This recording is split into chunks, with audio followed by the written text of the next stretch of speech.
Yes, Dr. Shaiful. Dr. Shaiful, can you hear me? Okay. Assalamu alaikum. It is a unique privilege and honor for me to welcome all distinguished global scholars, partners, honorable SLSD members, business leaders, professionals, and audience from home and abroad to our first international webinar on understanding and applying emotional intelligence, presented by Society for Leadership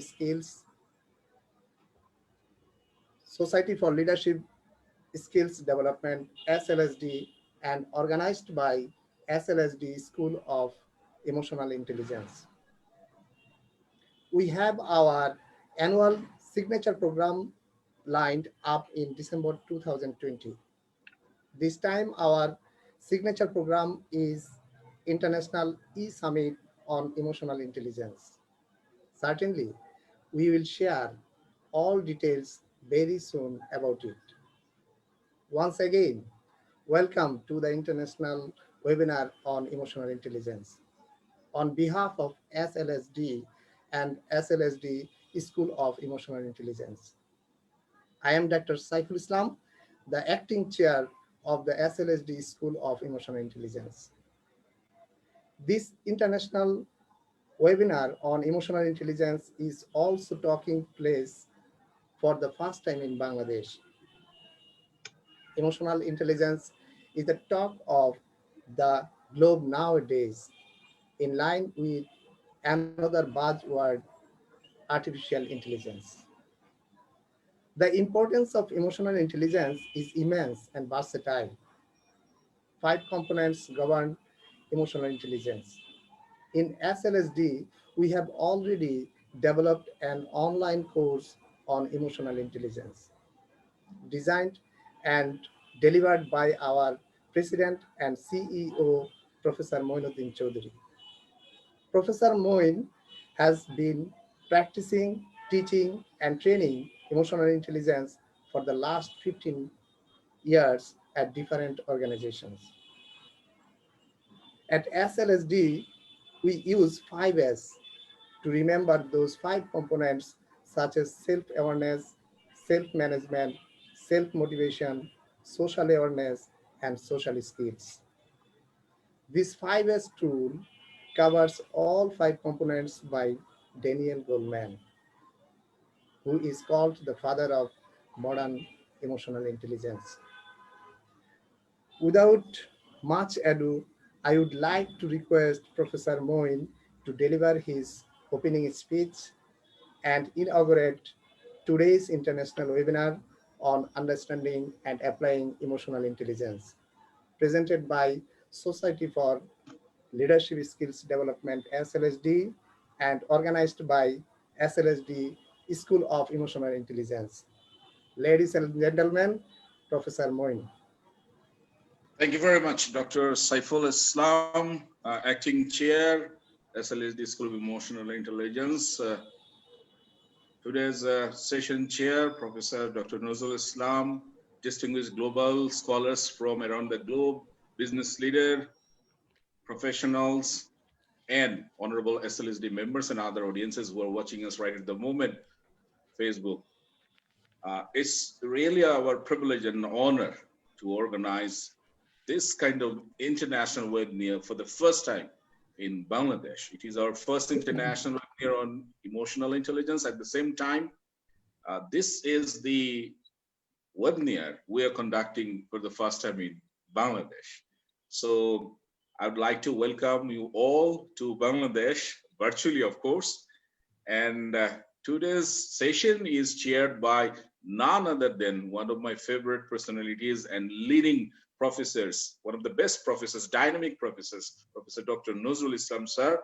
And I'd like to inaugurate, keeping it open, and I'd like to invite Honorable Professor Dr. Nazrul Islam to chair the session. Ladies and gentlemen, Professor Dr. Nazrul Islam, sir, it's over to you, sir. Thank you very much. Good. Thank you, Professor Moin. Dear colleagues, you know that today's web conference will be on understanding and applying emotional intelligence. In fact, we would like to focus on what is emotional intelligence, because it is a heavily discussed topic in Bangladesh and also all over the world in present days. So we would like to make it clear that what is emotional intelligence, and also we would like to see or listen from some real successful entrepreneurs who are already emotionally intelligent and they have shown their success in their real business life. So we would like to also listen to from them and to know the application of emotional intelligence. So dear audience, I am directly entering into the technical session of this conference. And in this conference today, we have with us Professor Dr.Ezaz Ahmed. He is the Dean of Division of Business, Columbia College, South California, USA. We have also with us Professor Dr. P.Priyadarsini, Professor on Head Management Studies, Tagore Engineering College, Chennai, Tamilnadu, India. And also Professor Dr. Mamun is also a faculty member of International Business and Strategic Management, Australian Institute of Business, Adelaide, Australia. Of course, we have with us the SLSD President, Mr. Moinuddin Chowdhury. He is the President and CEO of Society for Leadership Skills Development, Chief Patron, Emotional Intelligence Activist and Practitioner, and SLSD School of Emotional Intelligence. We have also with us two distinguished entrepreneurs, successful entrepreneurs with us. Ms. Tania Wahab, Managing Director, Karigar, award-winning successful entrepreneur. We shall listen to her. And also we have with us another successful professional, Ms. Nahid Islam Bithi,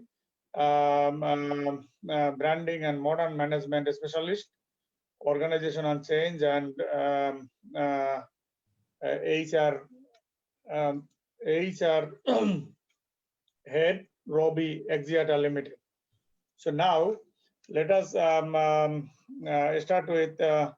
Ezaz Ahmed, who is the Dean of Division of Business, Columbia College, South California, USA. Dr. Ezaz will speak on self-awareness and self-regulation. Dr. Ezaz, your time is 15 minutes.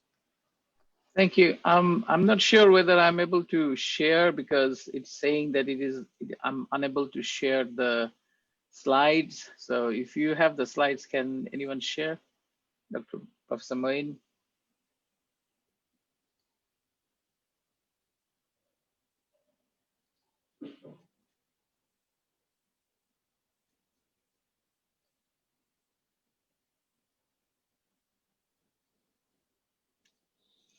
You are not permitted? It seems like I'm unable to do it. I'm not sure whether Professor Moin has it. So he'll be able to share the slide, and I only have few. Anyway, I'm taking, okay, I'm taking the slide. Okay.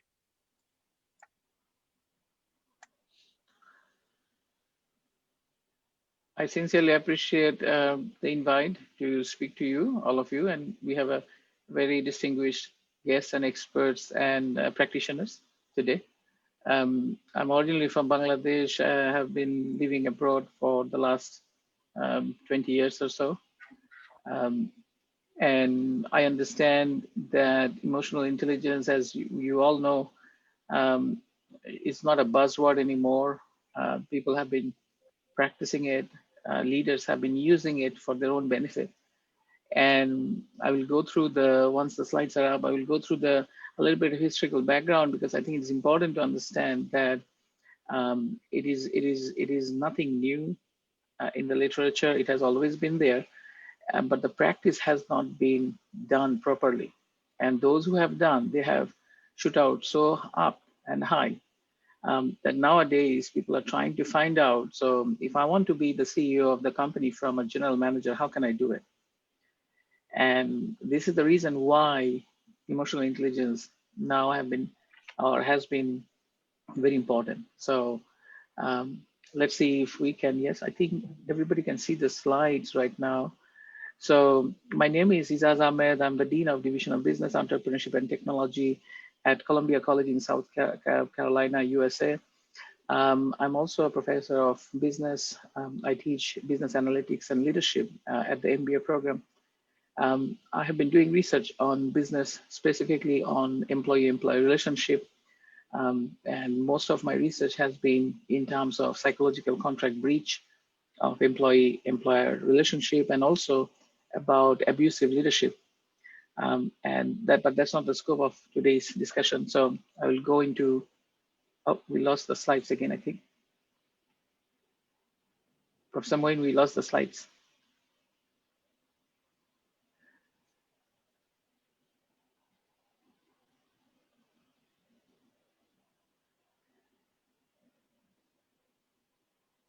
So emotional intelligence, the actual concept appeared in psychology literature around 1960s. But though not in the context of employee-employer relationship, it was more about what are the different types of intelligence that we have. And there are 7-8 different types of intelligence that you can find in literature. Some of them are technical. We already know about different type of expertise intelligence that is applied. So as an alternative to that, emotional and social intelligence appeared in the literature in 1960s. However, the first empirical research on emotional intelligence was performed by Peter, Silva, and Meyer. And both of them were from the US. They were professors of psychology in Yale and University of New Hampshire. And what they have coined the term emotional intelligence. Then taken with Daniel Goleman's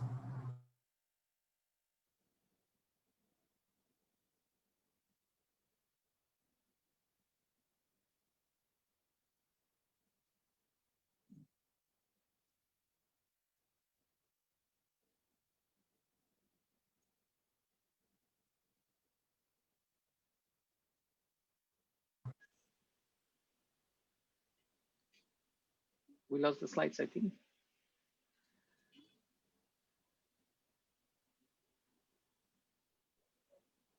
Okay, so in terms of Daniel Goleman's, which is right now the standard for emotional intelligence, he marketed it really well.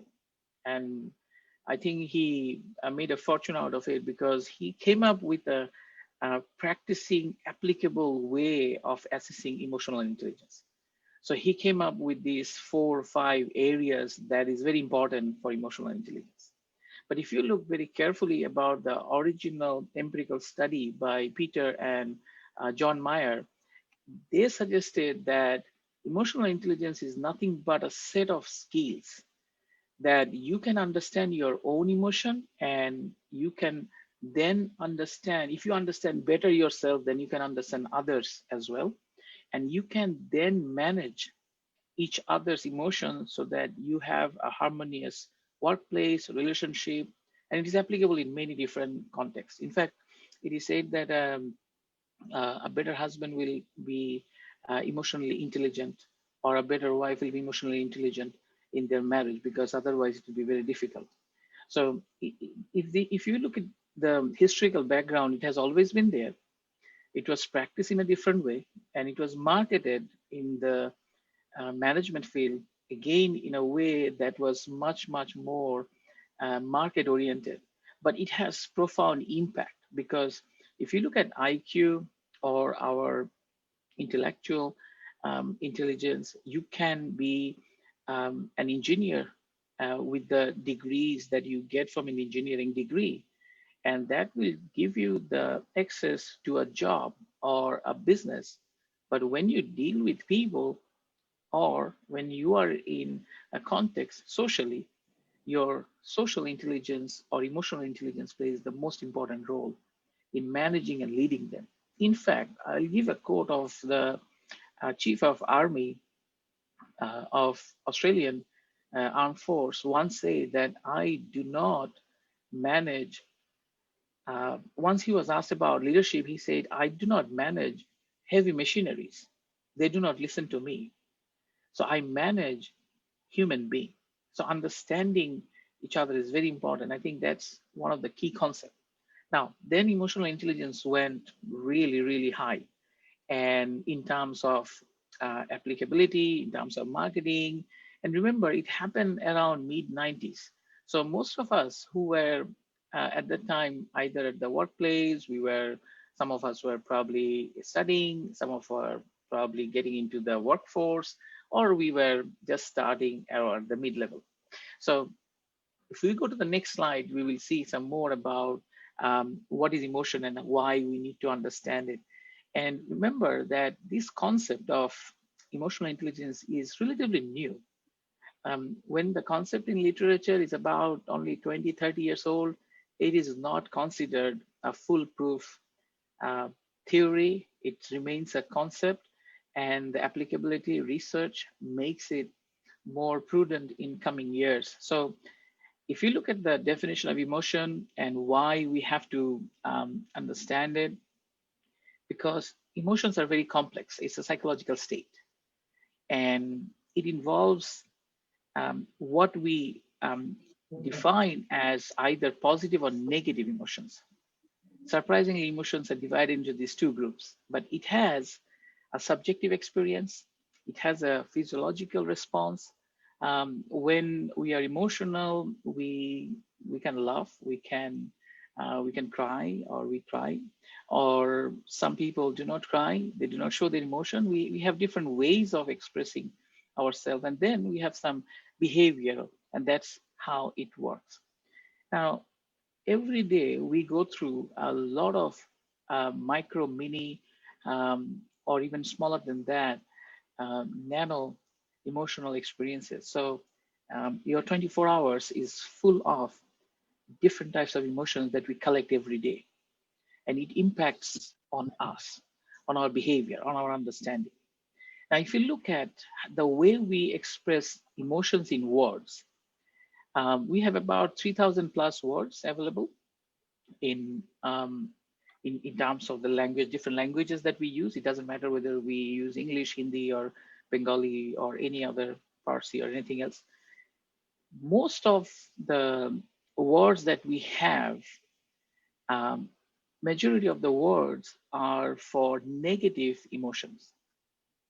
So that dominates more. So like anger, sadness, or some other ways. So that means our heart as such. So out of the 3,000 words, more than 2,000 or nearly 2,100 words are negative and or describe negative emotion. So you can see what is the power of negative emotion. And that's the reason why we have to understand about self-awareness and also self-regulation. So if you look very carefully, we only use about 1,000 words to describe our positive emotion. So finding positive emotion after an experience, after a situation is very hard as such. So what are emotions and how is it different than moods? This is a very common question that we always get. And these two words are used synonymously in literature or even in practice. Emotions are a bit long-term in terms of mood. And we can have vice versa. For example, some of the emotions can be short. And this is the reason why we need to understand self-awareness. So every emotion that we have, you get an action signal, or it asks you for an action. So let's say you think about a certain person. You don't feel good. So it needs an action that you try to avoid. Sometimes you receive an email from someone and you're trying to avoid that person or your boss as such, let's say, or your supervisor, and you don't feel comfortable. So that is the state that you can see that what makes you angry. So knowing yourself is important because then you can control your emotion. So all emotion in this world are a call of action. It requires some sort of action. Okay. Now, if it doesn't call for an action, it is not called an emotion. So be very clear about it. So emotion equals to an action. So if you can control your emotion, you are emotionally intelligent.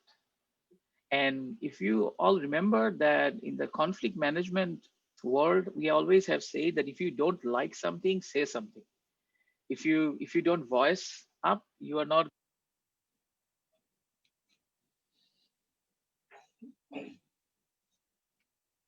You will find that a lot of time that this happens, where we find that voicing up will be a good idea. Actually, um, in emotional intelligence theory suggests the other ways around. That before you voice up, think about it, understand why you're going to voice up. Will it be a better idea if you don't voice up and say something else? So if we go to the next slide, we have the self-awareness. And Professor Moin, if you can go to the next slide, please. So the self-awareness is the first and the most significant step in understanding or becoming more emotionally intelligent. There is no other way. If you do not cross self-awareness and you understand yourself better, you cannot perform the other four. So this is the fundamental, this is the base. This is the reason why we will be successful if we are emotionally intelligent. And there are some proverbs that suggest that the day you plant the seed is not the day you eat the fruit. So you cannot overnight become emotionally intelligent. It takes time, it takes practices. It needs an informed decision on yourself that how and why you need to control your emotion and divert your negative emotion. Remember, I said very clearly, we have more than 2,000 words to express our negative emotion. That cannot become your hindrance to your performance, or cannot become a problem to lead others. You do not lead machine, you lead people, teams, groups. So this is very important. Self-awareness means know yourself, okay? And when you know yourself means recognize your own emotion. What drives you crazy? What drives you happy? What makes you feel comfortable in a certain area, or let's say situation? Understand how it impacts you and others, and directly remember, why are we doing all this? Self-awareness, emotional intelligence is nothing but to make sure that we are um, improving our productivity, performance, and as Goldman said, this is a leadership material. Before Goldman, nobody said that emotional intelligence is important to be a leader. But we have seen a lot of people who are not emotionally intelligent, but they remain big leaders. Okay, and so this is the reason why we're doing it. So for general mass population to become leaders in their own areas, not necessarily leaders has to be the CEOs, but even leadership quality, you have to have emotional intelligence. Now, high self-awareness, if you know yourself really well and what controls your emotions, how can you manage those? You become self-confident. And high self-confidence means that you will be able to take up a lot of more challenges. Internally, externally, whenever the challenges come to you, you will be much more agile to the changes, the situations. So the COVID is a macro disruption, macro level disruption. So those who have high confidence, they were showing their confidence through their communication.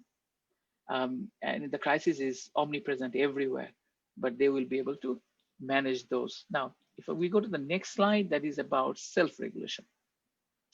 Self-regulation, on the other hand, suggests that how you control and redirect your disruptive emotions and moods. So the negative emotions that you have, how do you control them? So there is a general saying that you should always think before you act, right? For managers, leaders, it's also the case. And I mean, how emotionally intelligent you are and you are self-regulating depends on how quick you respond to the situation. So you go to your office in the morning and all the computers are broken. How will you react?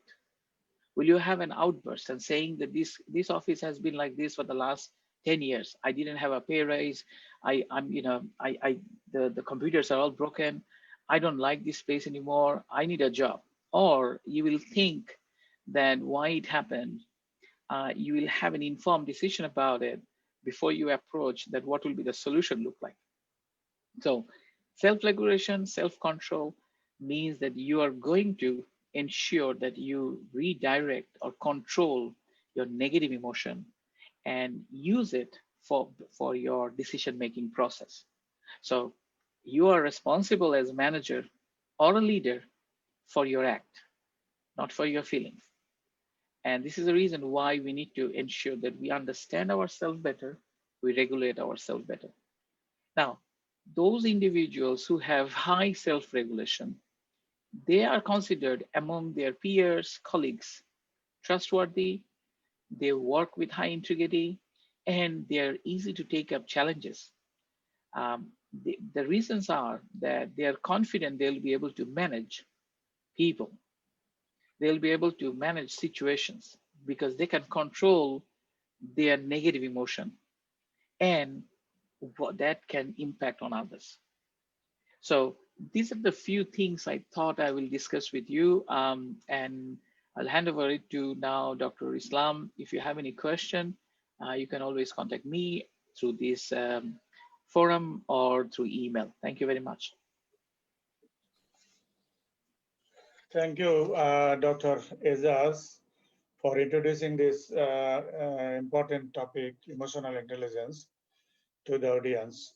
You are very correct that there are 1051 words that describe the positive emotions, whereas more than double words that describe negative emotions.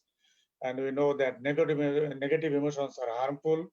Negative emotions are create disaster for individual life, for work life, everywhere.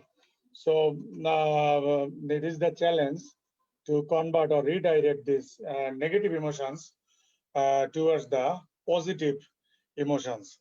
As you are working on employee-employer relationships, so your explanation gives a complete idea about the overall issue of this emotional intelligence. You are right that there are basically three components of this issue: subjective, psychological, and of course behavioral. These three components of this emotional intelligence thing. And to be emotional intelligence, it is not easy. Overnight, one cannot be the emotional intelligent. It takes time to convert the negative emotions into the positive emotions. Although it is it is very difficult to convert the negative emotions, as those are harmful for us, into the positive emotions. And you have given the example that leadership quality is mainly because of the emotional intelligence, reflection of emotional intelligence. So thank you, Dr. Ezaz, for discussing in detail the self-awareness issue and self-regulation issue. Because if we do not understand ourselves, what are our emotional status, what about our confidence level, what are our what should I say, the weak points, so that we must understand first, and then regulation. And also we cannot blame others by our act. So we shall have to blame ourselves by our act. So that we need to regulate our self-regulation is important here. So Dr. Ezaz, thank you very much for introducing this topic and discussing in detail this the two components of emotional intelligence, that is self-awareness and self-regulation. Now, I would like to invite Professor Dr. Priyadarsini, Professor and Head, Management Studies, Tagore Engineering College, Chennai, Tamilnadu, India. Professor Priyadarsini will talk on empathy, or in other words, you can say social awareness. Professor Priyadarsini. Madam, will you try? Are you going to use PowerPoint? You can try. Yes, yes, she can. Thank you. Excellent.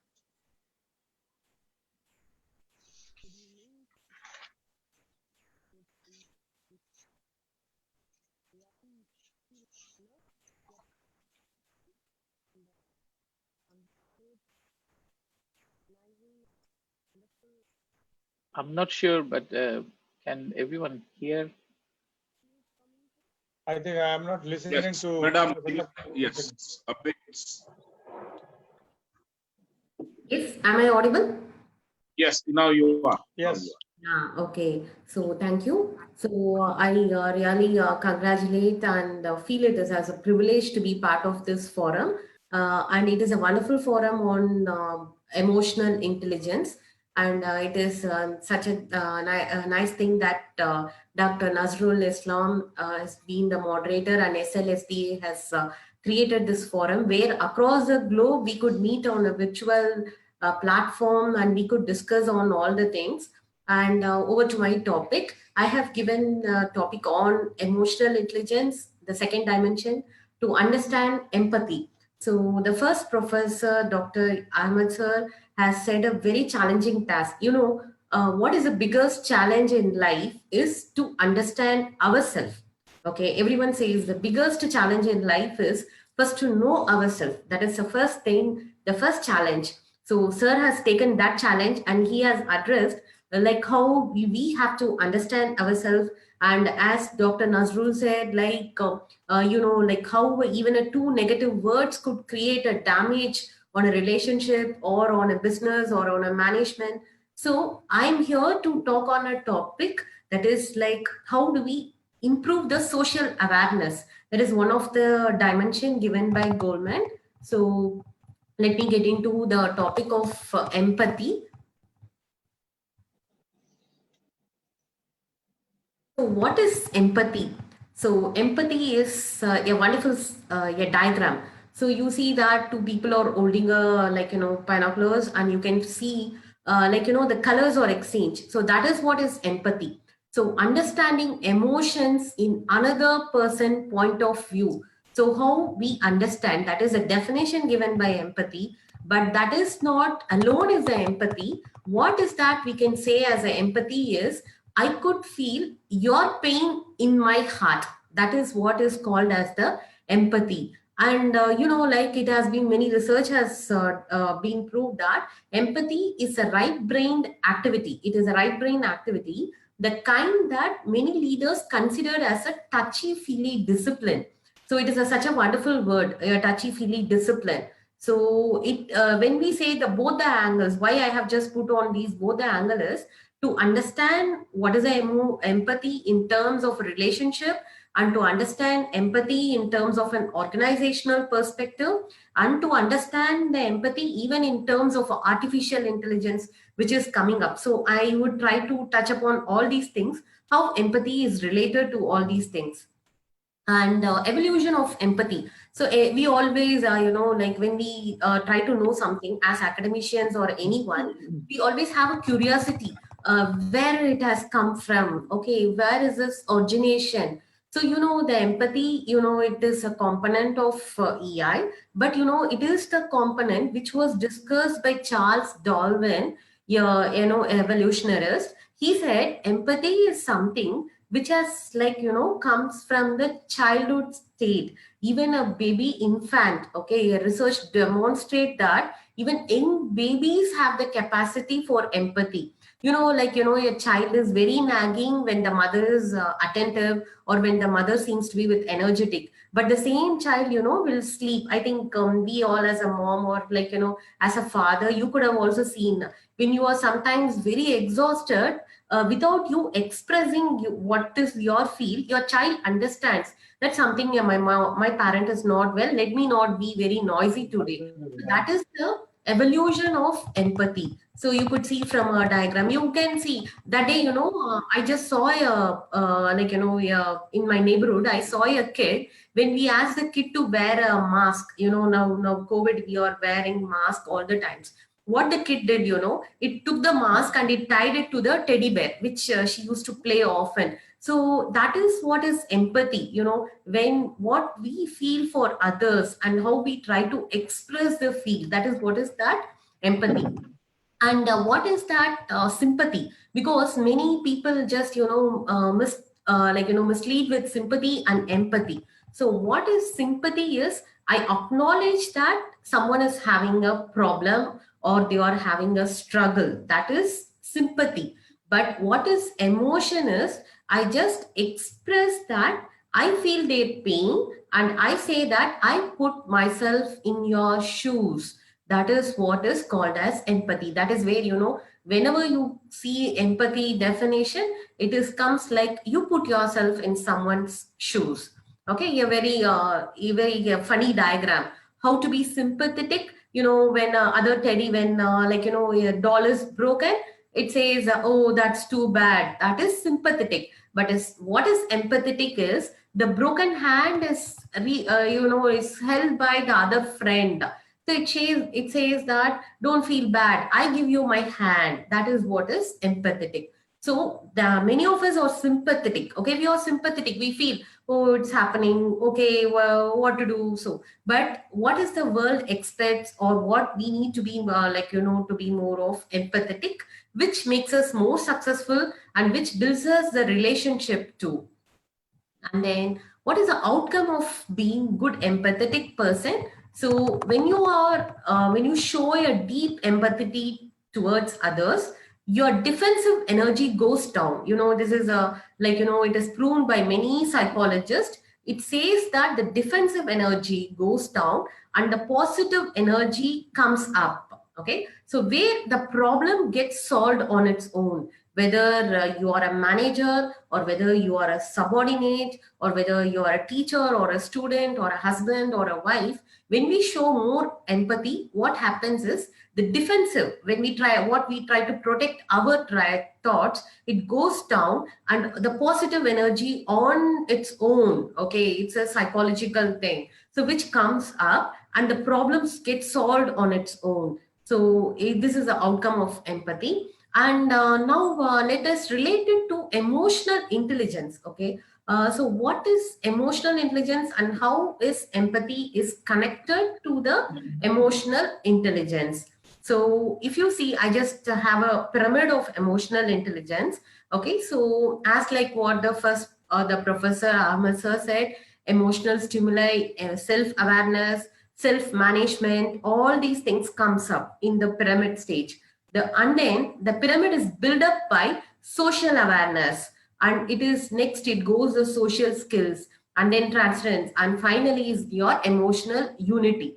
So I just want to quote this pyramid to understand where empathy stands in this EI pyramid. So from this pyramid, we can understand that empathy is in all the layers of upper pyramid. So your basement is what is like, about yourself, your self-awareness, but that doesn't stops with your EI. So the next pyramid level is to understand others, to express your feeling for others. So that is what is that empathy. So that is where it says that empathy is in all layers of the upper pyramid, and it is our empathy that helps us towards emotional unity, and we will be able to attain a self-actualization. So you take the case studies of many leaders, or many people, social workers, or many innovators, based on some problems what they faced, They don't want others to face the same problem, even like, invention of a light, or invention of a flight, or invention of any, behind many inventions, you can see a story of empathy where they don't want the fellow members to be affected by it. And what is that happens because of high emotional intelligence? You will be able to accept self and others, and you can communicate assertively. It is not aggressively. We can communicate assertively by displaying a proper empathy. What happens if we have a low emotional intelligence? We have a lack of empathy, and we are always aggressive in communicating, and we are not able to accept ourselves or to others. So that is what has happens because of the high and low EI, and how we could relate it with your empathy. And next, coming to the types of empathy. So what are all the different types of empathies? We have cognitive empathy, that is understanding another person's frame of reference, their thoughts of reference. So affective empathy is like where you are able to understand their emotions, their feelings, that is called as the affective empathy. And what is somatic empathy is how you show the physical reactions. Okay, so you give a tap, or you give a consoling, that's all is your somatic empathy. So your physical reaction associated with the empathy process. And next, when I did a research on EI, there was many diagrams. You see when you Google a lot about EI and EQ and IQ, it always says whether brain or heart. Okay, but what is something an interesting fact is our emotions govern a larger part of our intelligence. So it is not that IQ is something different or it is EQ is different, but both are interrelated. That is what I try to mean is it is not something two different tracks. It is like interrelated. IQ and EQ are interrelated. So what is that is our intelligence is governed with our emotions too. So that is a study which is done in 2012, and neuroscientists have found out that emotional intelligence and cognitive intelligence share the neural systems. And in this forum, I would like to share something very interesting. What is that is we know the everything is replaced by machines. I think we all know the emergence of artificial intelligence. So intelligence through missions. And what is that? Even for implementing a mission, they just wanted to post the emotions to the missions for the effective functioning of the or effective success of the AI. So that is what is that studies have been proved. So we can't have you can't have human-like intelligence for missions without emotions. So a study has been done with the healthcare sector. So what was that? There was a cases for handling dementia. What is we all know dementia. Dementia is like a very mental disorder where we forget things, where the patient forget things and they behave out of their mind. So that is what is dementia.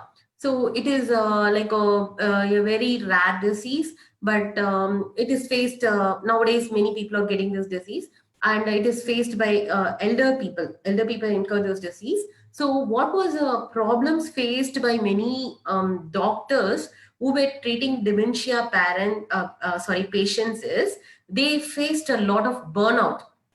That is, they were exhausted at the end of the day, and which was found to affect on the quality of care, what they were able to show to the patients. So AI robots were introduced, and empathy was posed on that AI robots.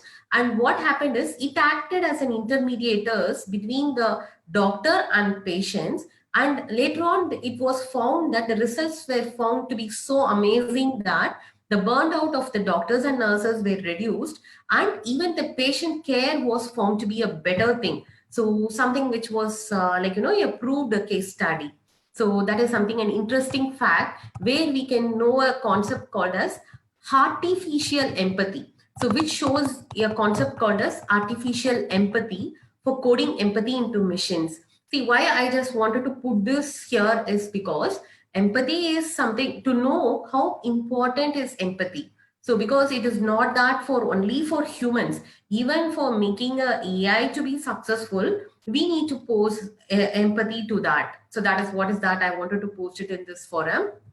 And we always get a question because when I did a paper on empathy for doctors and nurses, so there was a question from one of the management person. He asked me, you say that okay, you need to be empathetic, okay, it is for you have done something on healthcare sector, academicians, that is all is fine. I wanted to know, as a manager, if we are more empathetic, don't you think our subordinates will take over us? Okay, that was a question posted by one of the participant who was a manager. But is it okay or not okay? Empathy in business. So to answer that, I have taken some references from the books of Daniel Goleman. So where he has said that empathy is not only seeing things from other perspective, it is a smart leadership, and it is also art of stepping into another person's shoes.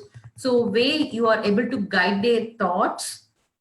And also a study conducted by Google survey. So for employees, it did find out that the people with good empathetic skills and EI skills were able to deliver a good customer service. And we have so many eminent entrepreneurs who could share their views on that. And then the next thing is, it was found that an interesting fact given by Goldman in his book, he said empathetic employees were able to serve better in overseas assignment. They were able to be a better employee in overseas assignment because they were found to have an ability of understanding unspoken norms of behavior and mental models of different cultures. So that is a study found by Goldman. And there are others quotes from different forums that which says that the leaders who are good in empathy are able to be a good person in workplace, which was done through a data of 6,731 managers. It showed a positive correlation between empathy and job performance. And also, other thing, very important thing. So one of the important aspect of being a human being is we want to be in a good relationship. So human is their primary need is having a good relationship. So the best key for a good relationship is empathy. Yeah, there was a study in Indian marital codes. There were so many, it was done with the people who were divorced and people who were married for long years. It was found that even the previous Ahmed professor stated that. So the more empathetic partner, there are less number of divorces. So it is, the empathy is not that for only for organization. It's not only for machine learning. It is also for better relationship. And I would also like to end up by stating that there is found to be a decline of empathy among the present generation of students. Recently a study done by University of Michigan reported that there is a decline in empathetic skills. So which has been done for 8 years. The statistical graph stated, it is declining. So we have to, as academicians or the forums like SLSD, we can create more awareness on these concepts where the emerging young managers can enhance their EI, so which will be able to enhance their empathy and also their better relationship management and better employee engagement. And it is like, as said, it is developable, and it is not that something which we cannot change throughout our life. And a very nice quote earlier, the professor said, it is like laying a seed which we cannot expect a plant to come. So being empathetic is not an instant fix. It takes more patience and more perseverance. And also it is very much needed in this remote culture where, we all work, we don't see each other, we don't feel each other, but we work virtually. So the remote culture of empathy is the need of the heart. And finally, a simple thing, how do we develop? You see the world from the eyes of someone, you appreciate others without any judgment, you understand their feelings, and finally you communicate that you understood them. That these are all the simple 4 steps by which we can be more empathetic. And finally, I would like to end with a quote. People will forget what you said, what you did, but people will never forget how you made them feel. It is a wonderful quote. I think we all would have experienced the persons who have made us feel so happy, who have given us so much of warmth, or who have delighted us. We never forget those people. So that is what is that I would like to end up. And I thank all the eminent personalities for listening to me. And thank you for giving me an opportunity. Thank you, sir. Thank you, Professor Priyadarsini, for detailed discussions on empathy, one of the very important components of emotional intelligence. Yes, it is nothing but sensing others' feelings and perspectives and taking an active interest in their concerns. So it is concerned with anticipating, recognizing, and meeting the needs of others. And it is sensing what others needs in order to develop and boost their abilities, and through mentoring and coaching. You have mentioned in your discussion that empathy is at all levels of the emotional intelligence pyramid. What you shown here, I know that you did your PhD on emotional intelligence, so your discussions are so in depth, and you have shown this pyramid. And if you look at this pyramid, then we see at all levels of the pyramid, emotional intelligence empathy is built in. And you have also mentioned that high emotional intelligence and low emotional intelligence. You distinguish these two, and also mentioned that high emotional intelligence means higher level of empathy too, and low emotional intelligence means lower level of empathy too. So if we would like to improve or develop our emotional intelligence, then we must have higher level of empathy too. You have also identified 3 areas: cognitive, affective, and psychomotor, or you called here as somatic empathy. That means thinking, feeling, and doing part of our understanding, of our judgment and evaluation. And in each and every part of these 3, cognitive, that means thinking part, affective, feeling part, and somatic or doing part, empathy is highly concerned. And also you mentioned that empathy, emotion governs our larger part of our emotion, and empathy is important for the group network and group relationship and group work. Thank you, Professor Priyadarsini, for discussing in depth, for analyzing in depth of this very important component of empathy, which is usually mistaken by the general people. They confuse between sympathy and empathy. Empathy is more than that sympathy. Thank you, madam, for discussing in detail. Now, I would like to invite Dr. Mamun, lecturer in international business and strategic management, Australian Institute of Business, Adelaide, Australia. Dr. Mamun will discuss on self-motivation. This is another component of emotional intelligence. Dr. Mamun.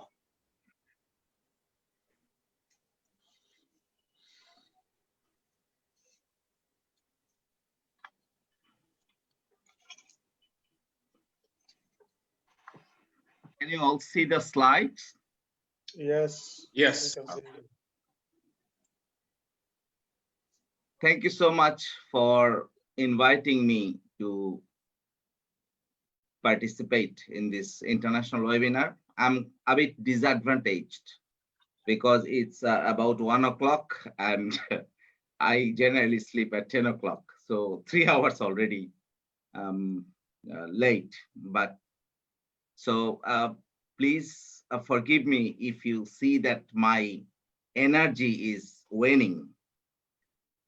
So this topic, motivation, as an element of emotional intelligence is really interesting.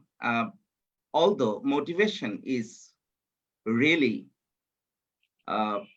very well-known topic or idea. Now, with my little knowledge of emotional intelligence, because I am envious of other speakers here to see their in-depth knowledge about emotional intelligence, but I will try my best to relate motivation with emotional intelligence in this brief presentation. Let's revisit emotional intelligence briefly. There are 5 elements: self-awareness, that is knowing how you feel; self-regulation, it's about regulating or managing your emotions and impulses; empathy, sense and understand what others feel; self-motivation, you can motivate yourself and also others; and social skills, that involves handling the emotions of others. Now, I think it's important to understand emotion, because emotion is so important for motivation. And we say emotional commitment to work and high motivation are strongly linked. Many empirical evidence are there about this correlation. Now, what is emotion? I don't think we need an answer to this as a human being, because we are full of emotion. But from the literature, we can define that it's a psychological state defined by subjective feelings, but also characteristic patterns of psychological arousal, thought, and behaviors. A complex interplay of psychological, biological, and neurological factors. So emotion is not that simple. It's really a bit complex. Care must be taken to understand your own emotion and the emotion of others, because it's complex. But handling emotion is not that difficult.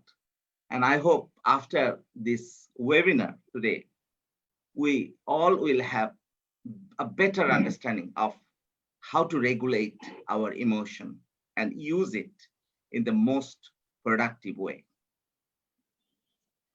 There are some external constraints on emotions, like organizational influences, cultural influences, and some positive examples of some positive emotions include joy, gratitude, serenity, interest, hope, pride, amusement, inspiration, awe, and love. Let's have a look at these words. We all long for this. Our whole life, the purpose of our whole life is to be joyful, to enjoy serenity. We hope, sometimes against hope. We love, and we want that people should love us. As an employee, I am a human being and full of emotion, and I actually take all these things to my work. And emotion is at the foreground of our consciousness and has clear focus about meaningful circumstances in the past, present, or future. And another important thing is that emotion comes from our perceived rate of progress towards important goals, because life is full of goals.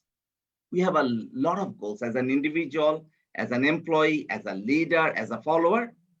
And our progress to achieve that goal is influencing our emotion. We'll come to that point again. So motivation is, I won't go into detail about discussing motivation because everyone knows much about this. So motivation is internal processes that activate, direct, and maintain behavior over time, a process that reflects the surge and direction of efforts towards achieving a goal. And there are a lot of theories.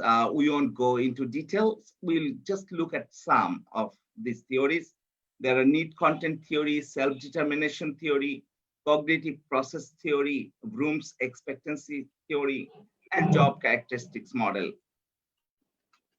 Now, if we look at few need content theory, we can see Maslow's hierarchy of needs, and we know that we try to achieve self-actualization, and if we meet psychological needs, then we want security, and then so on.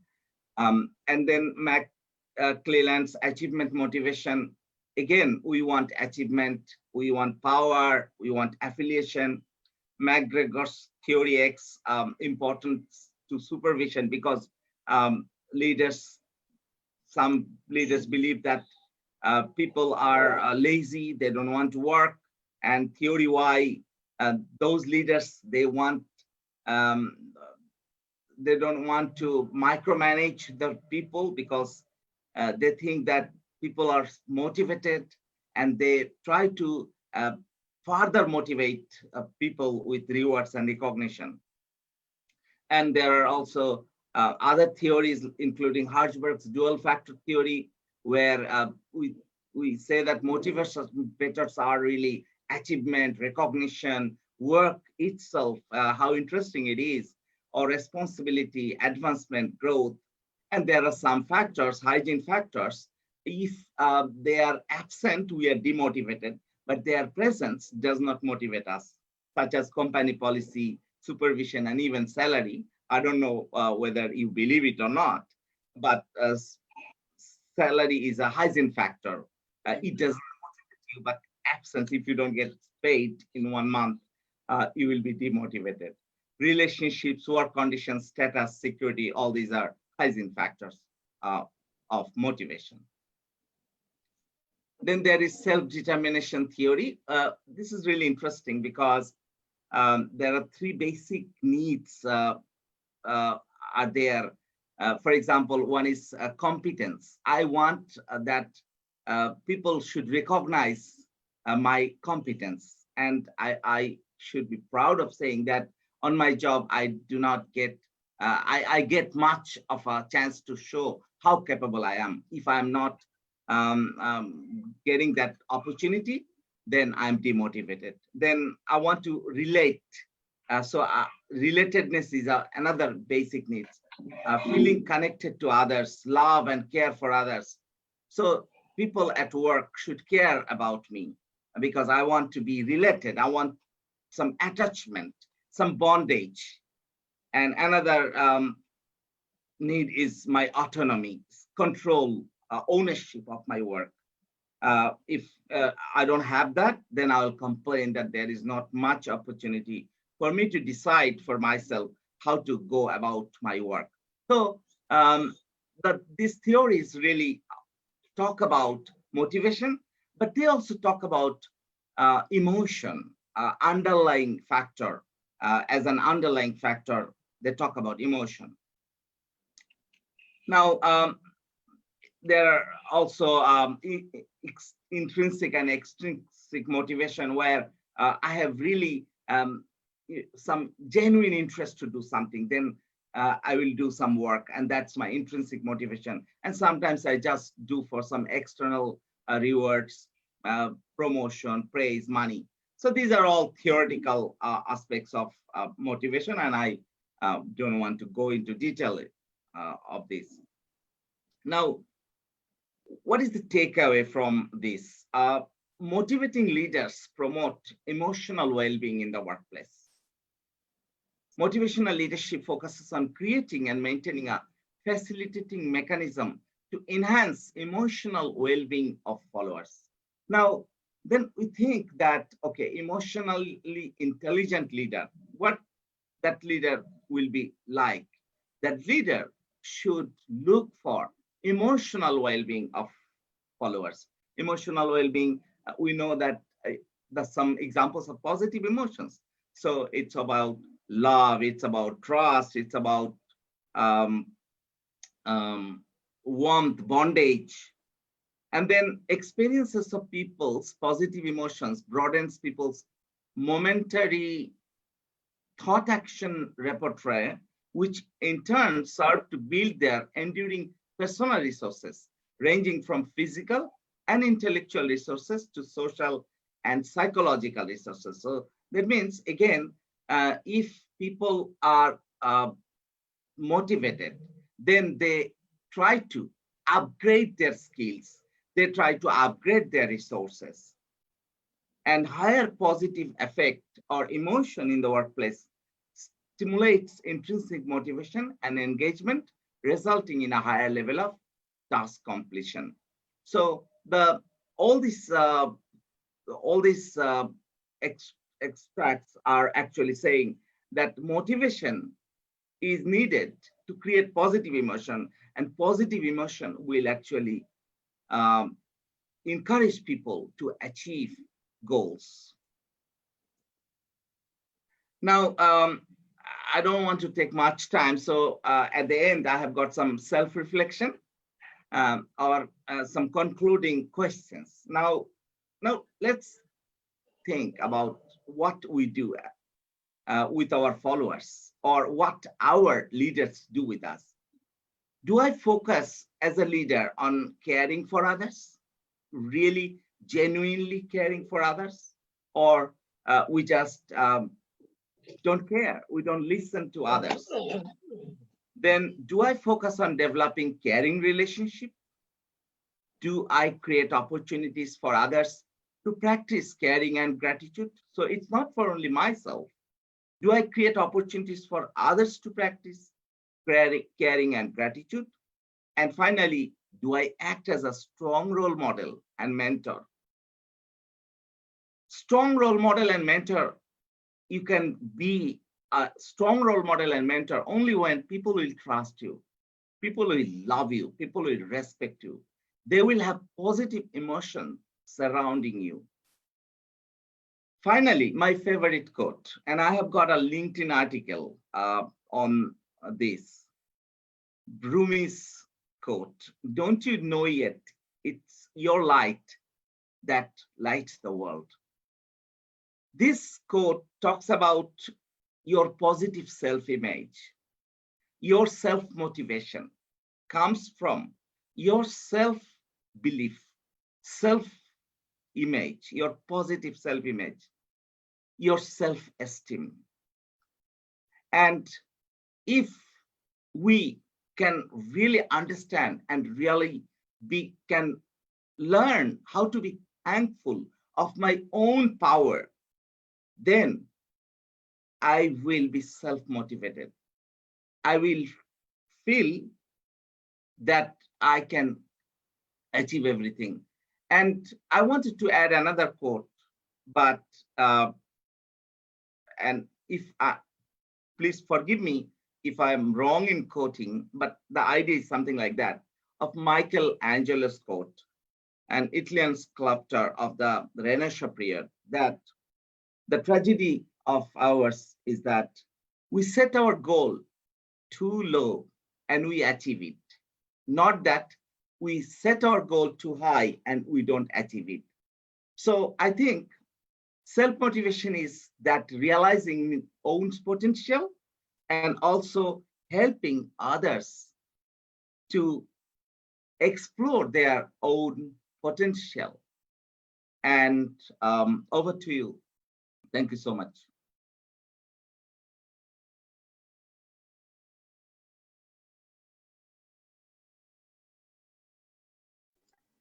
Sir, unmute. You have to unmute this. Hello, can you hear me? Yes, sir, we can hear you, sir. Go ahead. Okay. Thank you, Dr. Mamun for discussing in depth the very important issue of a component of emotional intelligence, that is self-motivation.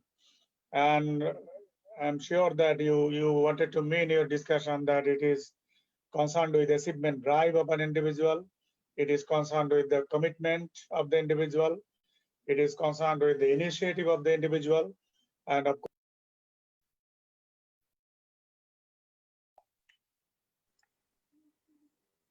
course,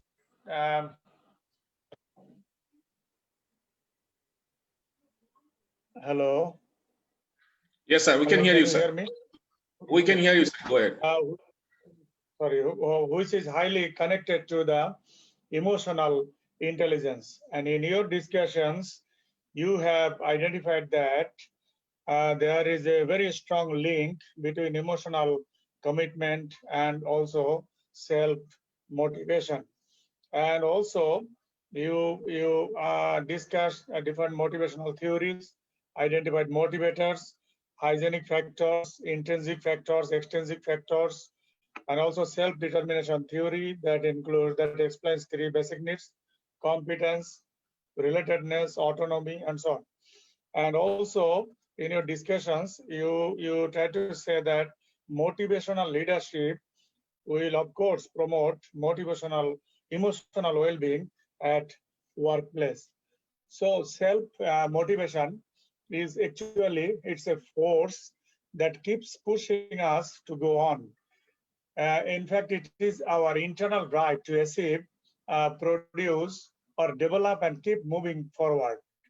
And when we think we are ready to quit something, or we just don't know how to start, our self-motivation is that what pushes us to go on. Thank you, Dr. Mamun for presenting this issue to the audience. Thank you, Dr. Mamun. Now, I am going to invite very renowned speaker of Bangladesh, who is emotional intelligence activist and practitioner in Bangladesh, and also he is also a professor because he is teaching in Bangladesh University of Professionals, Independent University, Bangladesh, and also Institute of Business Administration, University of Dhaka. So he has a blending of this academia thing and also the corporate experience. So Mr. Moinuddin Chowdhury is also the CEO and President of Society for Leadership Skills Development and also the SLSD School of Emotional Intelligence. I would like to invite Moinuddin Chowdhury to speak on social skills, which is a very important component of emotional intelligence. As you know that basically there are two sides. 3 components are related to the individual. That means self-awareness, self-regulation, empathy, and motivation. 4. And empathy and social skills are related to the other side. So Mr. Moinuddin Chowdhury will speak on social skills, which is a very important skill for the corporate people and for, of course, I should say, for the academia also. Mr. Moinuddin Chowdhury.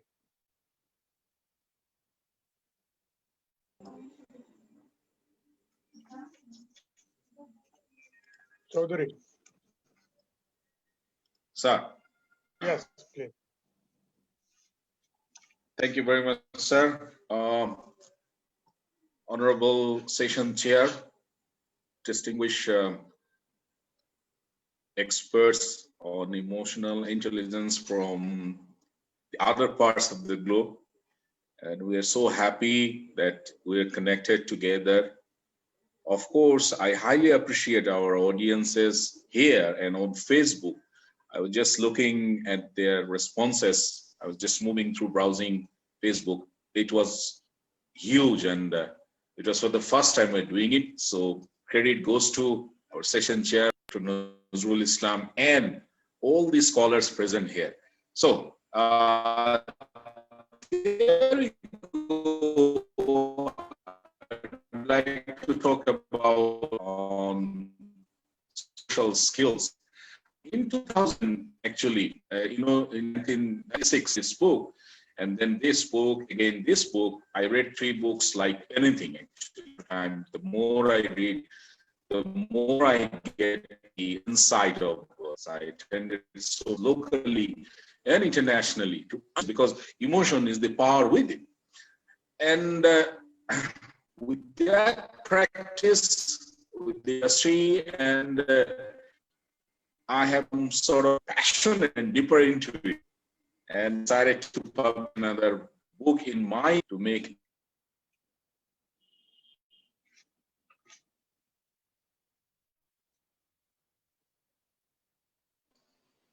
I'm afraid I can't hear anything. Yes, we cannot hear you, Moinuddin. I think we lost him somehow. Maybe disconnected. Okay, let us wait for 1 minute.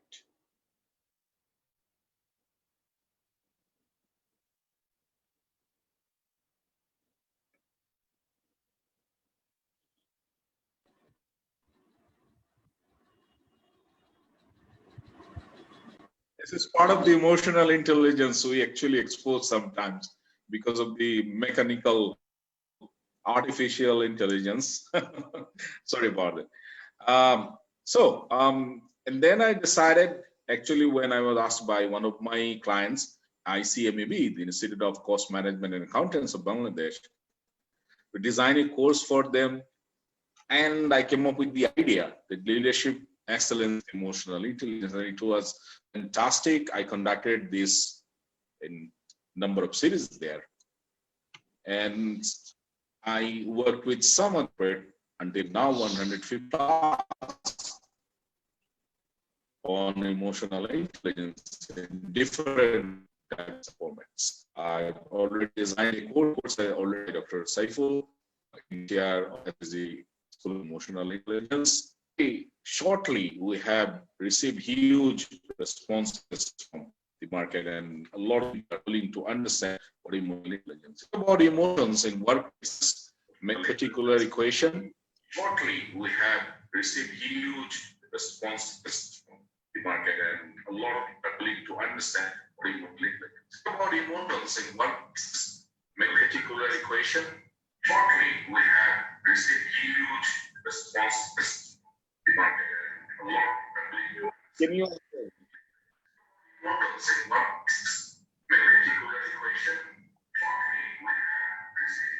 Dr. Shaiful, can you unmute someone? Can you unmute someone? Thank you. So it's all about performance in the workplace, and it is. And when you talk about the importance of emotional intelligence, mentioned by Dr. Shaiful, is versatile and huge. So from leadership and whatnot, communication, problems, decision making, everywhere. It's all about how you fit into the windows of emotional intelligence. Builder conduct one employers say they value EI over IQ in their employees. 59% employers know someone with high IQ but low EI in question. Just to share with all of you one particular research that talks.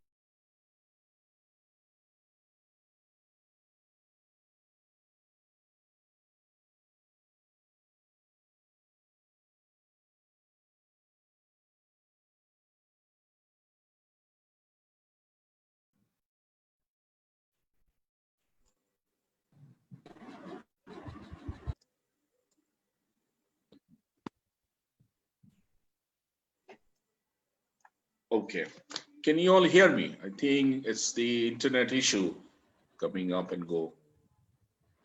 We have. Dr. Shaiful. Yes, we have.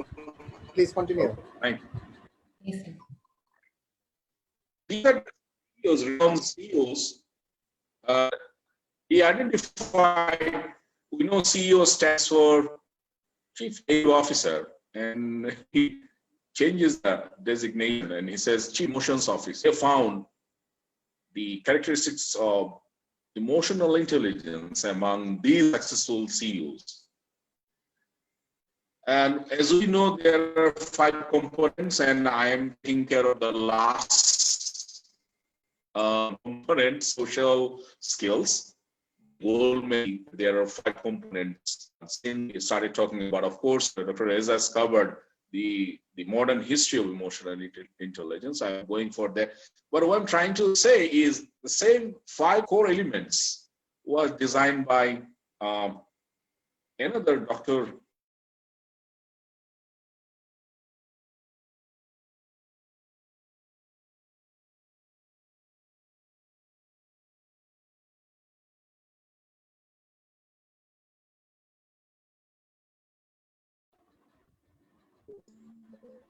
Internet connection is very much unstable.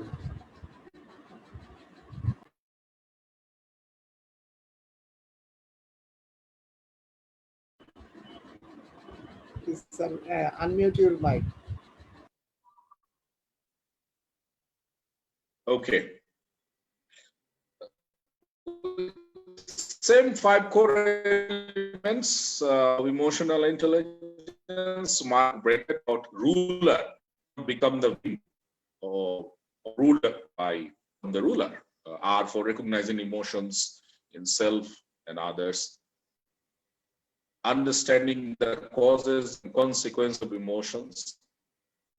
Labeling emotions, accurately expressing emotions appropriately, and regulating emotions effectively. And at SLSD, we have developed 5S. Actually, the purpose is for people in general to remember the concept, the function of emotional intelligence. And I designed this 5S model for everyone to remember in brief to understand the impact of emotional intelligence. 5S: self-awareness, self-management covering personal competence, social awareness, social skills covering competence. And of course, for each of these components, we need motivation already covered by Dr. Mala. Without motivation, go deeper into of these elements could be the counterproductive of emotional intelligence. Now, what is social skill? When you say Wikipedia defines very nicely, very simply, social skill is any competence facilitating interaction, communication with others, where social rules and relations are created, communicate, change in verbal, non-verbal ways. The process of learning these skills is called socialization. Lack of such skills can cause, as opposed to awkwardness. So you feel uncomfortable. For each component,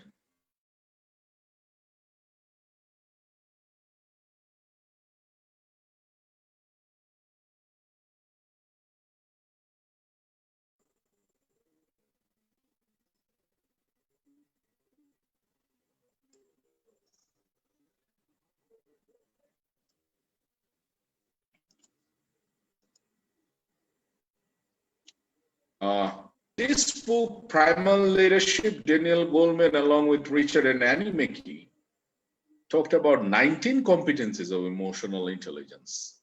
And let's talk about the social skills part. People ask where to start the socials. And he talked about 7 competencies, even think on collaboration.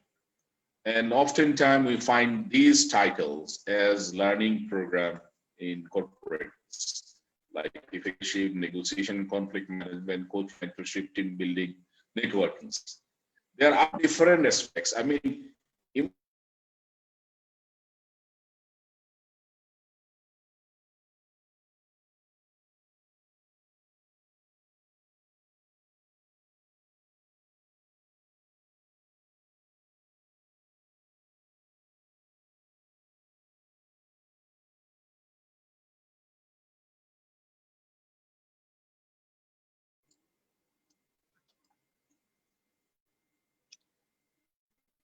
emotional intelligence is such a topic. It's a window opportunity to blend any other topic like leadership. You can see I conducted different programs, leadership with emotional intelligence or career for. So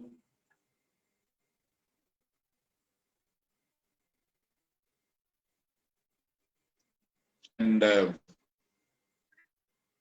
because it's all about human being, and the human being has the unique particular element, and we call it emotion, that separated us for our animals in the world. So now,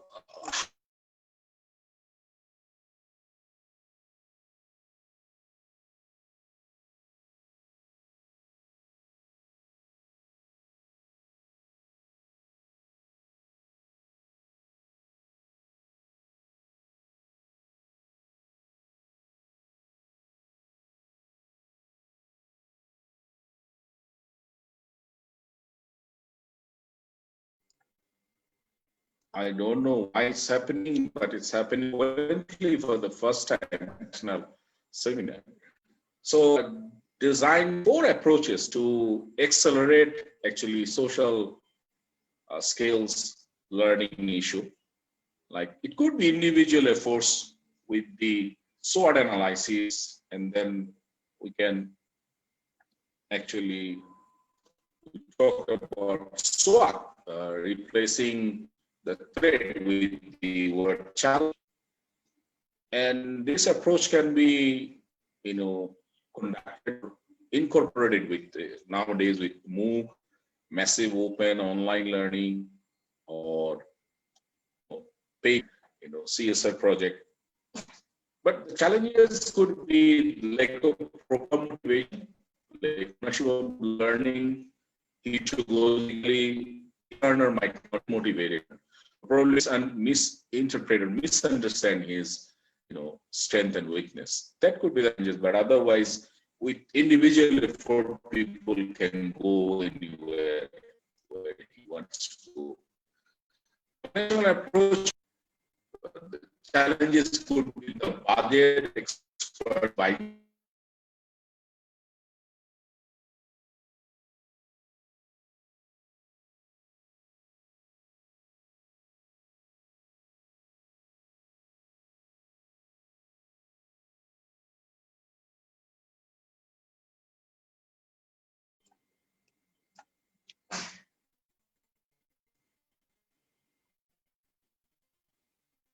and the third approach is community initiative.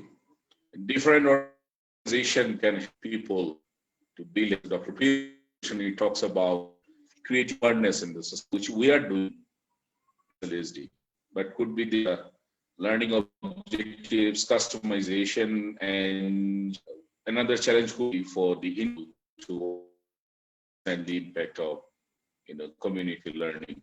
SLSD, we try to help people with issues like learning a full-time partial scholarship. Right now, people are watching us from anywhere on Facebook or our honorable members.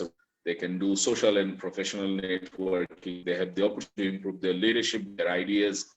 They get free coaching from a successful life coach we have.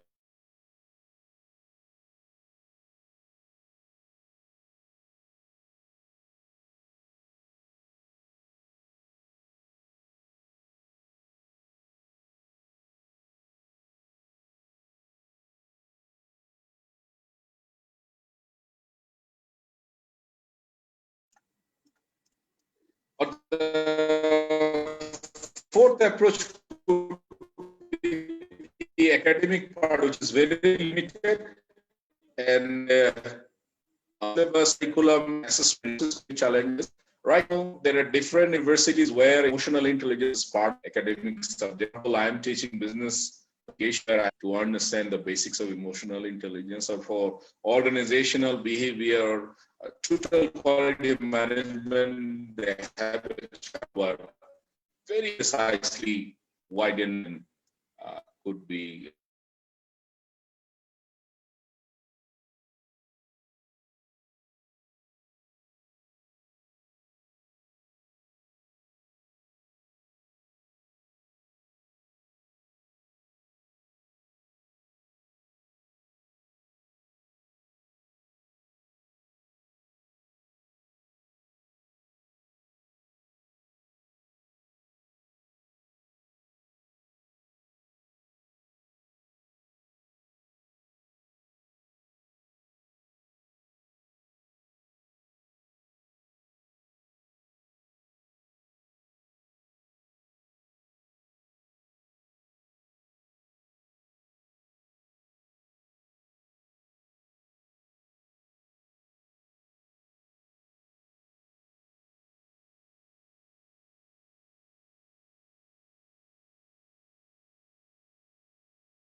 Sir, please unmute yourself. Nazrul Islam, sir, please unmute yourself and please continue.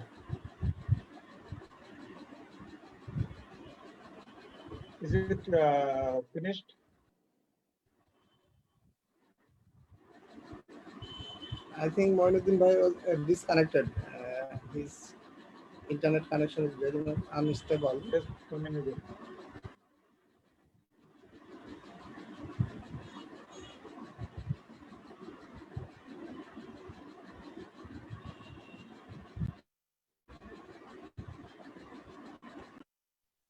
I'm almost at the end of the, sorry for interruption.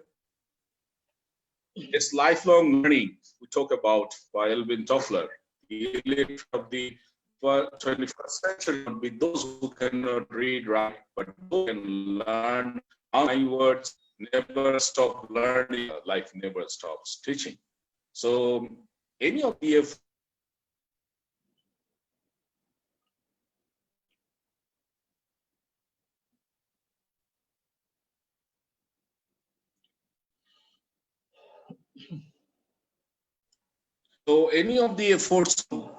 at the four approaches can be part of the initiative to learn the social skills.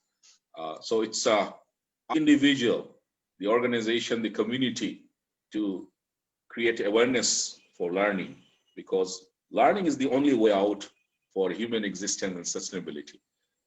It's the same goes with the organization. Thank you very much.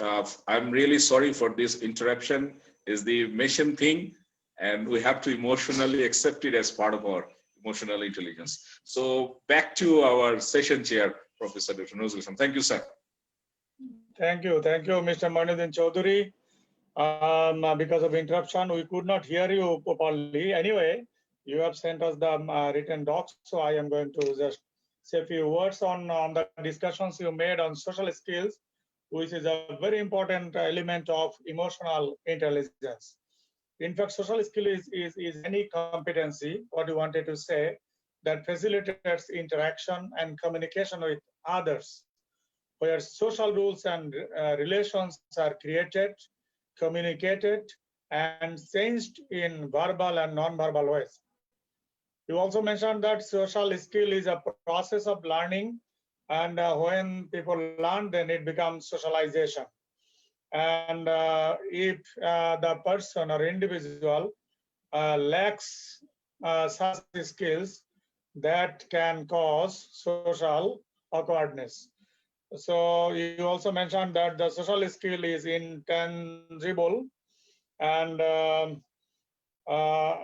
social skills of a person can be measured only in real-time interaction.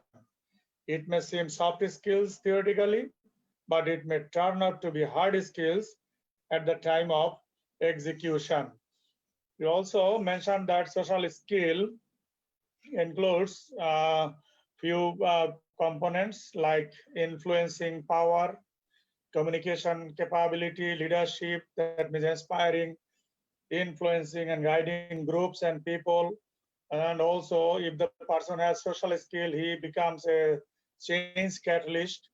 He can manage conflict better. He can build the bonds with others. He can collaborate and cooperate better and build the team. He can contribute in team building. That means he can develop team building capabilities. We also, in your lecture, you also mentioned that if we would like to learn these social skills, then there might have 4 approaches that can help us to learn the social skills. It can be learned from individual initiative, can be learned from organizational initiative, community initiative, and also academia, of course. Academia take initiatives, then people may learn these skills or adopt these skills. So thank you, Professor Moinuddin Chowdhury, for discussing this important aspect of emotional intelligence. That means social skills. Dear audience, research shows that emotional intelligence is responsible for 58% of our job performance and that 90% of top performers have a higher level of emotional intelligence. Dear viewers, now we have with us two corporate personalities, successful corporate personalities with us. And Ms. Tania Wahab, she is the Managing Director, Karigar, award-winning successful entrepreneur. She is with us. And Ms. Tania, Ms. Tania Wahab, I would like to invite you to just share your experience regarding this emotional intelligence thing. So my straightforward query is, how do you find the intelligent use of these emotions at work? Ms. Tania Wahab. Thanks a lot for inviting me. Yes, it's very important to control the emotion or handle the emotion intelligently as an entrepreneur or as a business leader. I think it's more important because emotion is the most important part. When I start my career, I was an employer in an organization, in a big organization. Then when the time of the organization is start at 8 o'clock, and there was no time limit. So when I want to talk with the owner of the company that there is I need a time limit for my workplace, then he said that if you are an owner or if you are an entrepreneur, you can understand that there is no time limit in our company. Why that there is no time limit? Then I decided that I want to be an entrepreneur. I want to be a company owner without any family support, without any backup.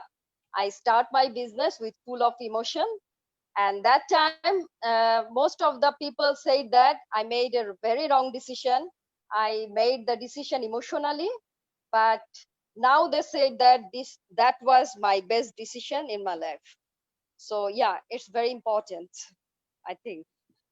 Thank you. You have heard the discussions that the experts of different parts of the world, they emphasized on, they mentioned that most of our emotions are negative emotions, not positive. Yes. So the challenge is how to convert these negative emotions into the positive emotions. Because if somebody is negatively emotional, then it can create disaster at his work or at his career, everywhere. It can create disaster. So as an entrepreneur, what would you say about your employee to convert these negative emotions into the positive, towards positive emotions? What would be your suggestions? With my employees, our environment is very friendly. We used to discuss about what they want, about their problems, and we always want to give solution, and we always want to talk with them, to discuss with them with their problems in our factory. And our factory environment is very friendly. When I started our business, we used to lunch together to make the environment most comfortable for them. And also, in leather sector in Bangladesh, the workers are very vulnerable. Sometimes, as I am a SME entrepreneur, sometimes we need some workers, but we don't find the workers. So, and the workers are mostly vulnerable. They want to switch the job. So I decided to be more familiar, and also I gave them motivation, and we sometimes arrange some family day.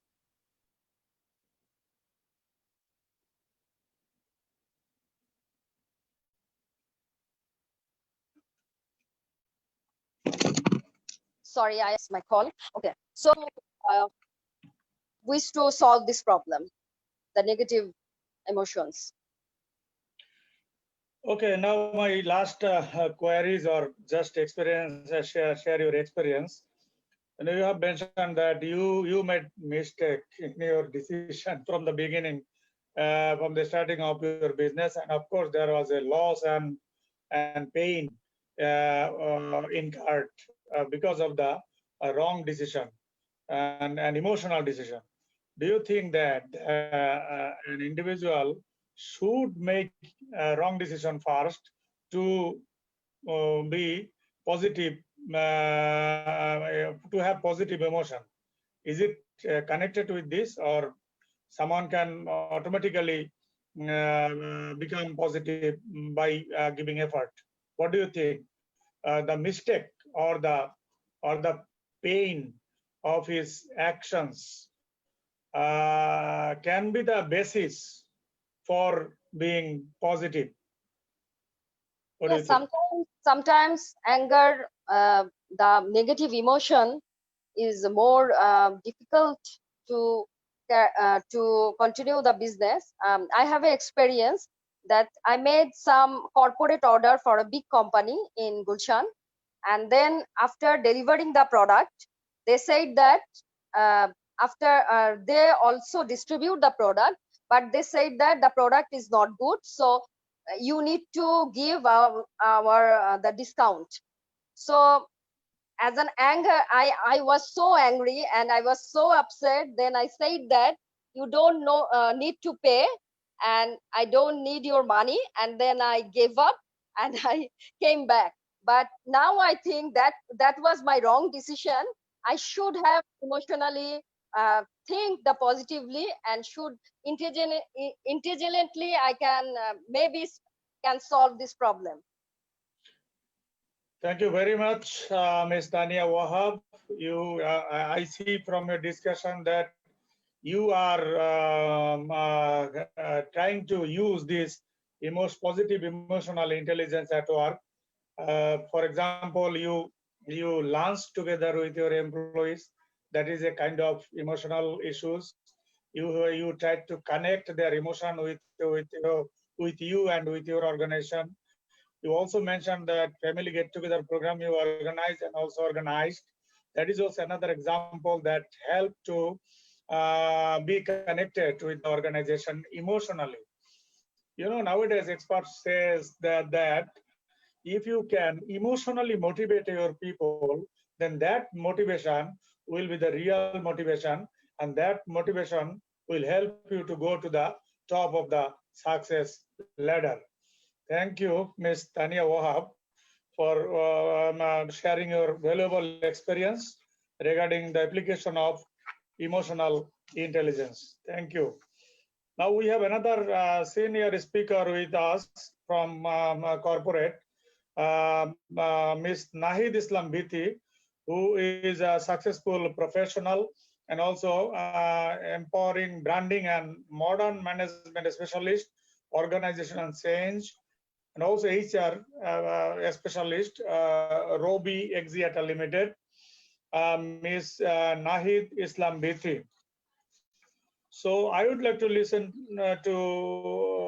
from you that the same question. Do you think that the intelligent use of emotion at work can help grow business? Ms. Nahid Islam Bithi. Okay. So, Assalamu alaikum, everyone. Thank you so much for having me today here, and I'm grateful to the organization for the invite because I can share something of my experience nowadays. Actually, I am facing, and I would like to share those things with us through this program.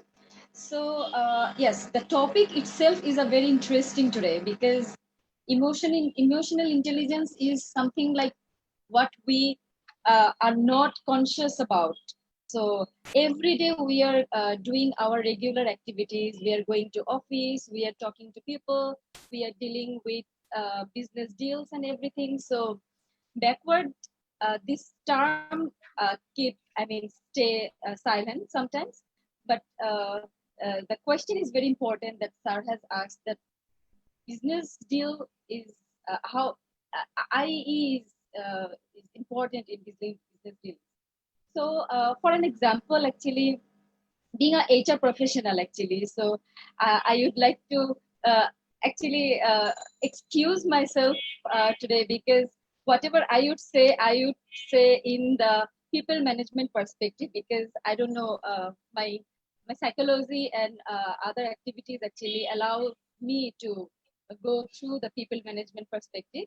So whenever we are dealing with some this sort of business deals in our office, so we consider emotional intelligence in the decision making process, because when a person is angry or when a person is in rush, so if I am going to discuss my business deal to that person that time, so it would be a very difficult uh, situation for me to convince him or to convince her. So of course, knowing my strengths and weakness to talk about the business deal on that situation. So yes, to know the human psychology is important uh, for the business deal, for a successful business deal actually. So yes, so and another important part is when we are in meetings, especially, so people actually listen to each other carefully. So this is a very easier way to place your business deal with emotional intelligence in a meeting or in a session, in a forum, so that my proposal is accepted or is considered. So in this way, actually, in this kind of situation, we can deal with emotional intelligence, dealing with this. Ms. Nahid Islam Bithi, can you remember any practice or any incident where you used emotional intelligence to solve the problem? Yes, of course, because every day we are dealing with this. So, especially, I can remember a situation when my team was changed, because in Robi, actually, I'm working for 2.5 years. And initially, I was recruited in resourcing team, and later on, I was chosen for the employer branding team. So, when my team has changed, so my line manager and my team members has also changed. So my behavior, my way of talk, and the dealing with the activities has changed also. So uh, first of all, I faced a lots of problem to deal with that.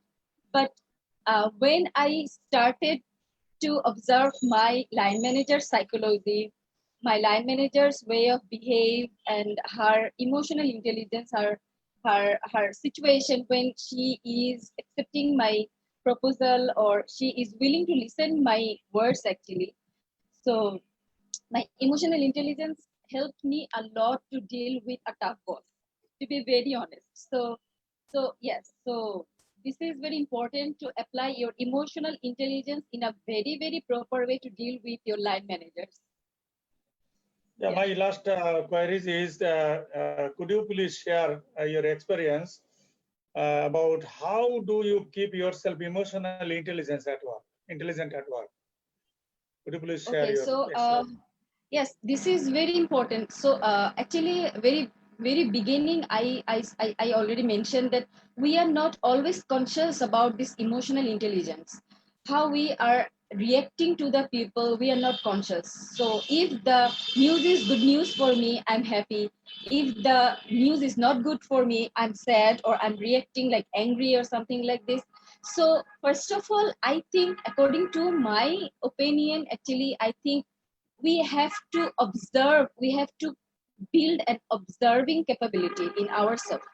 When we can raise our observation power within the environment of the people, so we can react accordingly actually.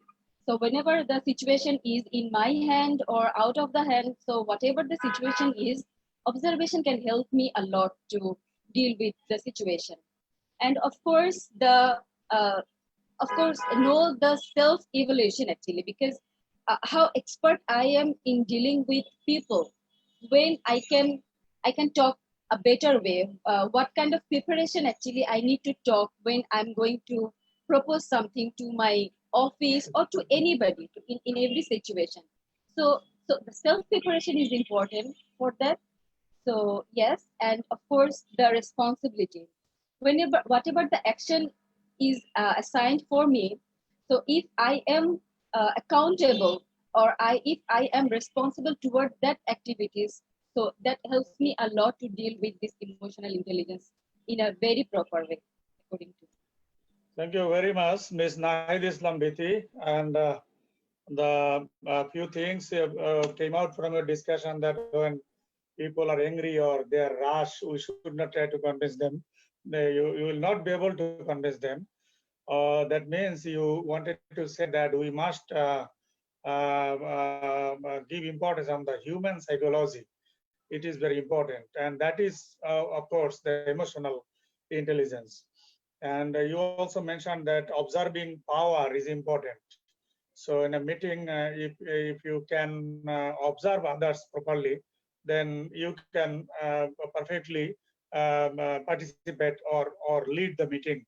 That is sure. And for that matter, we need preparation, self-preparation. That means the first step, self-awareness. Preparation also is connected with self-awareness and self-regulation. So preparation is also very important, and which is connected with this emotional intelligence. Thank you very much for sharing your valuable experience with us, with the audience. Ms. Nahid Islam, thank you. Dear audience, we have almost came at the last stage of our today's webinar or web conference. And just I am going to sum up this whole discussions, and then I will hand over this program to Mr. Professor Moinuddin Chowdhury. In fact, we discussed a lot of things today about the emotional intelligence thing, and we covered a lot of the issues from the theory, from the history, from the corporate experience. And so that based on discussions made by the experts and the corporate personalities today, we can say that the emotional intelligence is concerned with the individual's ability or people's ability, individual's capacity, individual's skills or self-perceived ability to identify, to assess and manage the emotions of oneself, of others, and of groups. In a brief, we can say the 5 domains that has been identified by the speakers here: self-awareness, self-regulation, self-motivation, empathy, or social skill, social awareness, and also social skills. These 5 domains relate to knowing your emotions, managing your emotions, motivating yourself, recognizing and understanding other people's emotions, and managing relationships with others.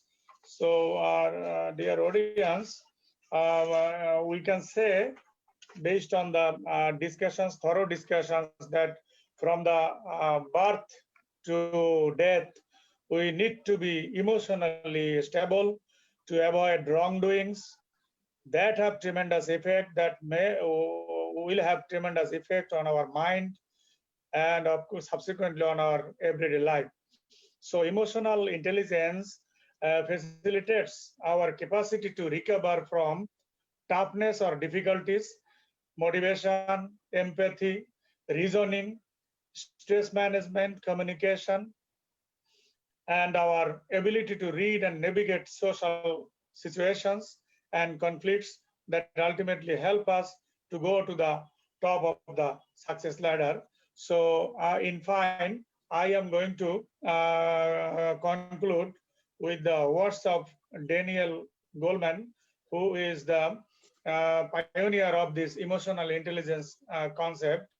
He said that if your emotional abilities are not in hand, if you do not have self-awareness, if you are not able to manage your distressing emotions, if you cannot have empathy and have effective relationships, then no matter how smart you are not going to get very far. Dear audience, with this, I would like to conclude here from my side as a session chair of this very important web conference. And I would also like to extend my cordial thanks to the distinguished speakers and panelists and experts for attending this very important conference and also sharing their valuable thoughts and experiences with us and with the audience. Thank you all. Now I would like to hand over Thank you, this sir. program Saiful to bhai, take Mr. over. Moinuddin Saiful. Chowdhury. Mr. Moinuddin Chowdhury. Thank you, our Honorable Session Chair and Moderator Professor Dr. Nazrul sir, for your wonderful and interactive way of conducting and summarizing the whole session. Can we have a lot of electronic claps for him, please?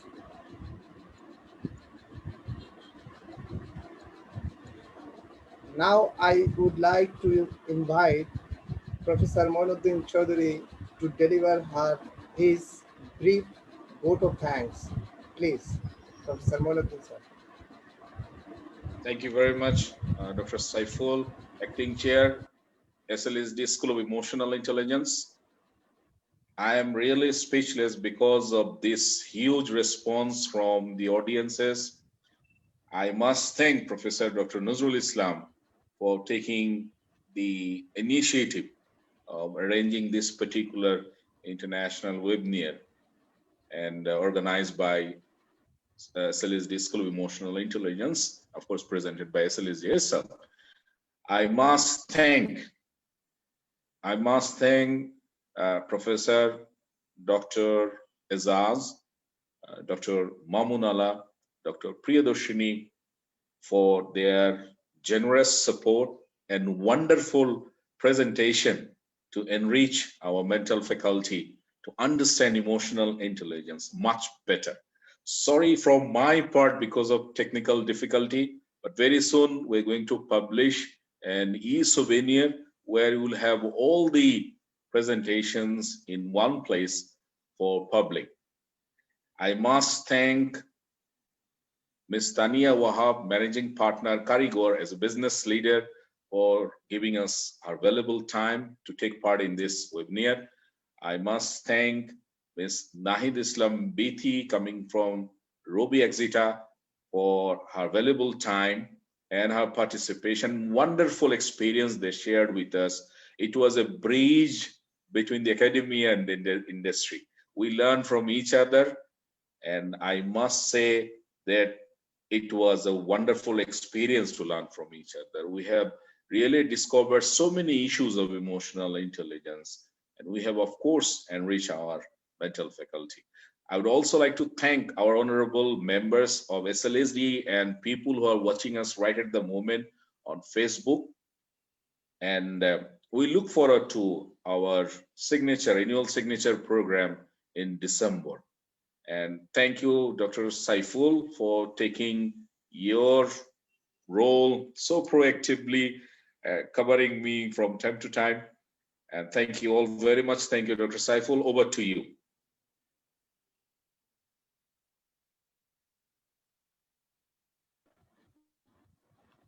Thank you, Professor Moin, President and CEO of Society for Leadership Skills Development and Chief Patron, SLSD School of Emotional Intelligence.